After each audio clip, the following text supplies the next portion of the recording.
എന്ത് സംഭവിക്കുമെന്നാണ് ഞാൻ നോക്കാൻ പോകുന്നത്. നമുക്ക് എന്ത് വേണം നോക്കാം, എന്ത് വേണേ നമുക്കൊന്ന് പിടിക്കാം. പിന്നെ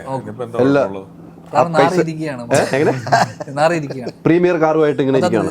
ഞാൻ ഓർത്ത് പ്രീമിയർ പഴയ പത്മിനിക്കാരാന്ന് ഓർത്ത്. കാറും അല്ലാത്ത വലിയ കാറുമായിട്ട് വന്നിട്ട് എയറിൽ നിൽക്കുന്ന ഒരേ ഒരു വ്യക്തി. ആപ് കൈസേ ഹും? സ്വന്തമായി പ്രീമിയം കാറുള്ള ആളാണ്. അതെ അതെ അതെ അറിയാലോ. ഒരാവശ്യമില്ലാതെ പ്രീമിയം കാർ അവിടെ എടുത്തിട്ടത് ആരാ?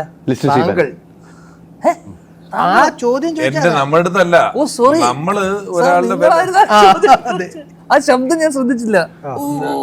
ഇത്ര പേര് ഇത്രക്ക് പോപ്പുലർ ആയ അലീനെ എന്റെ ശബ്ദം തിരിച്ചറിയില്ല. ആ ശബ്ദം വേണ്ട, അങ്ങനത്തെ ഒരു ചോദ്യം കേട്ടിട്ട് ചോദിക്കുള്ളൂ എന്ന് മനസ്സിലാക്കണ്ടേ. ഞാൻ പലതും തിരിച്ചറിയും, അറിയാലോ. എന്റെ ഷൂ അവിടെ തരാം, ഷൂസ് ഒക്കെ തരാം. ഞാൻ ദുബായിൽ നിന്ന് അറിയാതെ ഒരു ഷൂസ് ഇട്ടുണ്ട്. എന്റെ ചെരുപ്പ് എവിടെ? എവിടെ?